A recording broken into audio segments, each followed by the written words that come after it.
Hello, good morning जी। कैसे हैं सब? तो आई होप आप सब अच्छे होंगे और मैं भी ठीक हूँ। तो आज है हमारा, आज मतलब नवमी है, लेकिन हमारे यहाँ पे अष्टमी पूजी जाती है। तो वो मैंने कल पूज दिया था, उसकी मैं क्लिप आपको ब्लॉग में दिखा दूँगी। तो सिर्फ मैंने खाना वगैरह शूट किया था और कुछ शूट नहीं कर पाई, क्योंकि कल ना बाबू ने भी बहुत परेशान किया था। फिर मुझे मंदिर भी जाना था, तो बहुत सारा काम हो गया था और इसी दौरान मैं बिल्कुल शूट करने का मुझे टाइम ही नहीं मिला। जब खाना खाने के लिए बैठी थी तब थोड़ी सी बस थाली वगैरह शूट कर ली थी। गाइज, आप लोगों को अगर वीडियो अच्छी लगे तो लाइक कर दीजिएगा। और अभी मैं जा रही थी पूजा करने के लिए। रात भी हम लोग सोए नहीं हैं। तो रात हम यहाँ सोए थे बेड पे, मतलब अपने कमरे में सोए थे। लेकिन जो हवन होता है ना, हवन की धुआं से, मतलब हमारे यहाँ पे 8 दिन लगातार हवन होता है जब भी पूजा होती है सुबह शाम की। तो उसकी वजह से जो धुआं है ना पूरे घर में मतलब घुट गया था। एग्जॉस्ट फैन भी चला दिए थे दो दो, पर उससे भी कोई फ़ायदा नहीं हुआ था। तो जो बड़े लोग होते हैं उनको तो कोई प्रॉब्लम नहीं होती है, लेकिन जो बच्चे होते हैं ना उनको सांस लेने में बहुत ज़्यादा परेशानी होती है। तो मेरा जो रूम है वो थोड़ा सा अंदर है, तो यहाँ पे ना एकदम घुटन सी हो गई थी। और यहाँ पे टेम्परेचर जो होता है रूम का वो भी बहुत ज़्यादा रहता है, मतलब गर्मी बहुत होती है। और सर्दियों के दिन में भी यहाँ सर्दी भी बहुत लगती है, गर्मी भी बहुत लगती है मेरे कमरे में। तो उस वजह से बच्चे को मेरी नींद नहीं आ रही थी, उसे सांस लेने में बहुत ज़्यादा प्रॉब्लम हो रही थी। मेरे कमरे में ऑक्सीजन की कमी हो गई थी, तो इसीलिए हमें फिर बाबू को लेकर जाना पड़ा बाहर वाले जो रूम है मेरा बैठक। तो वहाँ पे गद्दा लगाकर हम लोग नीचे सोए और ध्रुव के पापा नीचे सोए थे और मैं ध्रुव को लेकर बेड पर सोई थी। मैंने उनसे कहा कि आप सो जाओ ऊपर, पर वो कह रहे थे कि नहीं यार तुम सो दोनों आराम से, और वो नीचे सोएंगे। तो ध्रुव के पापा नीचे सोए बेड उस पे गद्दे पे। तो गद्दा हमने बेड का ही निकाल लिया था। हम पिछली गर्मियों में भी ऐसे ही सोते थे। मैंने अभी उनसे कहा तो है कि मुझे फ़ोल्डिंग चाहिए, फ़ोल्डिंग ला कर दो, क्योंकि बारिश के दिनों में नीचे सोना बहुत मुश्किल होता है।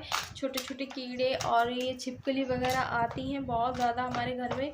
तो कह रहे थे कि ठीक है चलो लाएंगे, अभी देखते हैं क्या करना है। 1 साल 1.5 साल हो गया मुझे फ़ोल्डिंग को कहते कहते, अभी तक नहीं लेकर आए हैं। तो गाइस अभी टाइम हो रहा है, सुबह के 7 बजने वाले हैं और मुझे पूजा भी करनी है।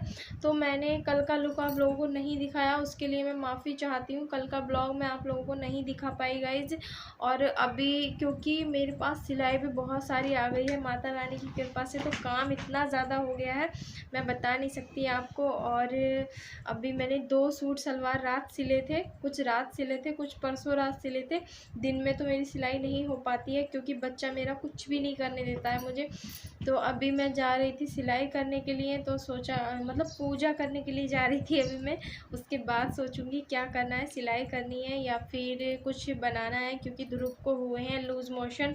और ध्रुव बहुत ज़्यादा मतलब उसको ना वीक वीक फील हो रहा है, कल से उसे लूज़ मोशन लग गए हैं। पता नहीं ऐसी कौन सी चीज़ खा ली थी। मैं इसकी दवाई भी लेकर आई थी पर उससे कोई फ़र्क नहीं हुआ। ORS लाए थे पर इसने पिया नहीं। तो बच्चा मेरा है बीमार बहुत ज़्यादा और पता नहीं चल रहा एकदम से। देखो बाबू कितना वीक हो गया है। नमस्ते बोलो बेटा, नमस्ते नमस्ते। देखो ऐसे मतलब परेशान करता है बहुत ज़्यादा। तो गाइज़ ये जो मतलब वीडियो है ना, तो ये एक दिन पहले की है जिस दिन मेरा फास्ट था। तो सप्तमी वाले दिन की है। तो उस दिन आए थे सिलाई के कुछ कपड़े और अभी हो रहा था शाम का समय, शाम के बज रहे थे 4। तो बाबू और ध्रुव के पापा सो रहे थे तो मैं अपने काम में लग गई थी। तो जो कपड़े आए थे तो उनको मैं कटिंग करके रख रही थी, ज़्यादा नहीं, सिर्फ 2 सूट कटिंग करके रखूँगी तो अभी फ़िलहाल के लिए, और जो बाकी के हैं वो मैं बाद में कटिंग करूँगी। तो गाइज इसीलिए मैं ना ब्लॉग भी नहीं शूट कर पाई थी ठीक से, क्योंकि सिलाई के कपड़े आ गए थे तो काफ़ी देर फिर उनके पास बैठने में लग गया मुझे। और फिर मेरा फास्ट भी था तो थोड़ा सा मन ऐसे ही था आराम करने जैसा। तो फिर मैंने सोचा, वो कहने लगी कि उनको जल्दी चाहिए सूट, तो फिर मैंने आज ही काट लिए। तो यहाँ पे मैं देखिए कटिंग कर रही थी चूड़ी वाली पजामी, उनको चूड़ी वाली पजामी पसंद है और एक सलवार सूट है। तो ये उसी दिन का है शाम का। तो ये शाम का मैंने डिनर बनाया था। तो ये आप देख सकते हैं, ये कोटू की पकौड़ी हैं और चाय है।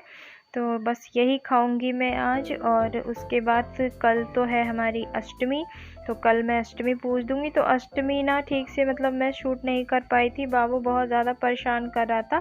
तो फिर मैं मंदिर भी गई थी और खाना भी बनाना था। तो यहाँ हो गया था मेरा अष्टमी पूजन। और अष्टमी पूजन में आप लोग सिर्फ यही देखेंगे, थाली ही देख पाएंगे और कुछ नहीं देख पाएंगे, क्योंकि कुछ शूट नहीं हुआ था। और जो मेरा फ़ोन था ना वो बिल्कुल डेड पड़ा हुआ था और मैं इतनी बिज़ी थी कि फ़ोन का कुछ होश ही नहीं था मुझे। तो ये खाने में मैंने बनाया है हलवा पूरी और ये काले चने की और आलू की सब्ज़ी है। और ये चावल मैंने बाद में बनाए थे, क्योंकि अभी टाइम हो रहा है 12 बज रहे हैं। तो 12 बजे मैं डिनर कर रही थी, सुबह थोड़ा सा खा लिया था तो फिर चावल खाने का मन था। तो ये गाइस वीडियो कैसी लगी है, वीडियो अच्छी लगी है तो लाइक कर दीजिएगा और चैनल पर नए हैं तो सब्सक्राइब कर लीजिएगा और बेल आइकन को प्रेस करना ना भूलिएगा गाइस। तो अभी मैं जा रही हूँ कुछ बनाने के लिए, और क्या बनाना है ये अभी पूछूंगी ध्रुव के पापा से। तो ठीक है गाइस, मिलते हैं नेक्स्ट व्लॉग में और बाय बाय। खुश रहिए, मस्त रहिए, अपना ध्यान रखिए, ठीक है।